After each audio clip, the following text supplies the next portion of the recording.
o que o Jamil Chad disse diretamente de Nova York não é nada positivo, tá, gente? Lá no programa do ICL Notícias.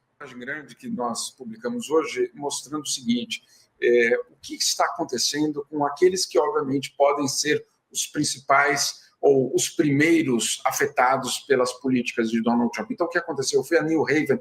New Haven é uma cidade em Connecticut, fica 2 horas aqui de Nova York, onde foi realizada uma reunião justamente para que as pessoas se preparem para o governo de Donald Trump. Parece impressionante isso, né? Se a gente for pensar que nós estamos falando de um país que se apresenta ao mundo como democracia, como direitos humanos, onde a liberdade vigora, etc, etc. Essa reunião foi chocante. Sinceramente, eu me apresentei ali como, basicamente, alguém interessado em acompanhar o debate e fiquei muito chocado, em primeiro lugar, com a angústia dessas pessoas. São imigrantes, são pessoas, absolutos cidadãos americanos também, obviamente de toda a diversidade americana, e todos muito preocupados com o desmonte de direitos para as mulheres, obviamente, sobre o controle de seu próprio corpo, sobre as deportações em massa prometidas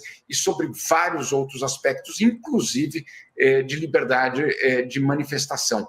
Então, o que foi essa reunião? Uma reunião para preparar os americanos. Obrigado, Anali, querida. Vamos lá, gente. Está muito pouco de Pix hoje. Bom dia, Xanda. Vamos lá, gente. Quando a polícia chegar a uma escola, quando os direitos começarem a serem desmontados, quando, por exemplo, houver algum tipo de vazamento de dados de saúde de uma mulher, claro, já para colocar pressão. A gente viu isso no Brasil, né, William, com a questão da Damares e toda aquela pressão, fez que um aborto era organizar um aborto legal. E foi muito impactante passar essas horas ali com esse grupo, porque parecia inacreditável pensar que isso está acontecendo numa democracia, né? Que um grupo, e aí esse é só um exemplo, pelo país inteiro, essas sessões estão sendo realizadas em escolas, em igrejas, em centros comunitários. Eu, nesse caso, era num sótão de uma biblioteca de New Haven, se preparando para a ameaça autoritária. Eu não pensei que eu iria viver isso. Eu não pensei que eu iria estar numa reunião nos Estados Unidos sobre a preparação de uma comunidade diante do risco de uma tendência autoritária.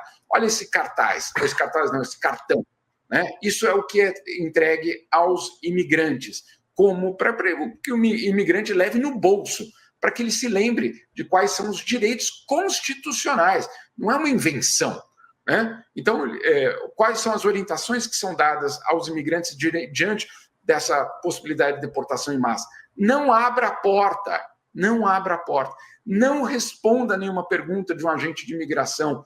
Você tem o direito de ficar calado, né? Não assine nada antes de falar com o advogado, e você tem direito a um advogado. Então, é muito impressionante, e claro, várias outras dicas, né?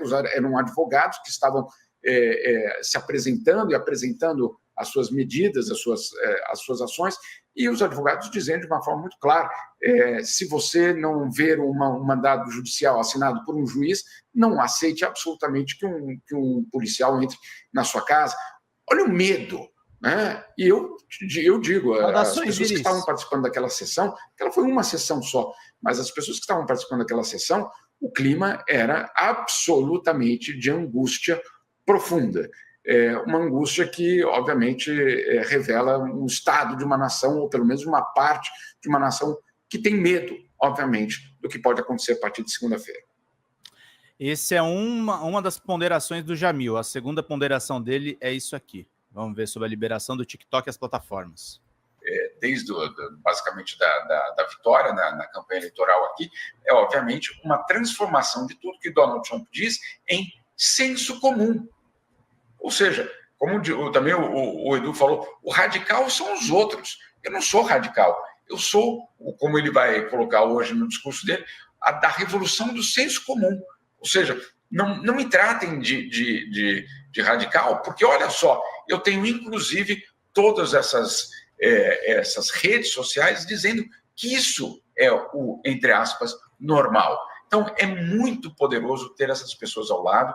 Ele tem, obviamente, uma estratégia muito clara de comunicação, eu diria muito mais do que comunicação, que é justamente a da sedução de corações e mentes, justamente para se apresentar como aquela pessoa que vai desfazer o radicalismo, que é uma loucura total. Agora, vamos entrar nas medidas que é a de desfazer o radicalismo. Entre elas, acabar com os programas de diversidade.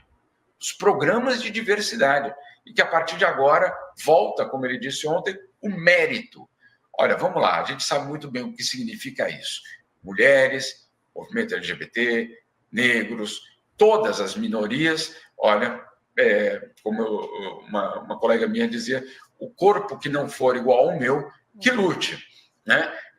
Ou seja, é obviamente uma transformação e é empurrar de volta para aqueles seus lugares que a gente sabe quais são, aquelas pessoas que, obviamente, não merecem estar no poder. Isso é desmontar o programa de diversidade. Não tem outra. E aí, qual é o caminho? É desmontar os programas de diversidade em todas as agências federais americanas, no Estado americano, ou seja, na máquina estatal americana, então, de ministérios às secretarias, e também nos militares, nas Forças Armadas. Então, basicamente, aquilo que a gente viu a Meta fazendo, de desmontar os programas de diversidade, ficamos todos muito indignados. Agora, gente, é política de Estado. É política de Estado desmontar a diversidade. Eu, sinceramente, não imaginava que a gente ia chegar a esse ponto, William, de uma forma tão explícita. Talvez ali nos bastidores, alguém tentando minar programas de diversidade, mas anúncios orgulhosos de que nós vamos acabar com o programa de diversidade, eu, sinceramente, não vi isso chegando, pelo menos não dessa forma, mas o radicalismo, o poder que ele assumiu, pelo menos na narrativa, permitem que ele faça declarações como essa. E não é só isso, perdão, só para continuar aqui, outra medida que vai ser anunciada é o banimento do termo desinformação. Isso, claro, nas agências federais americanas.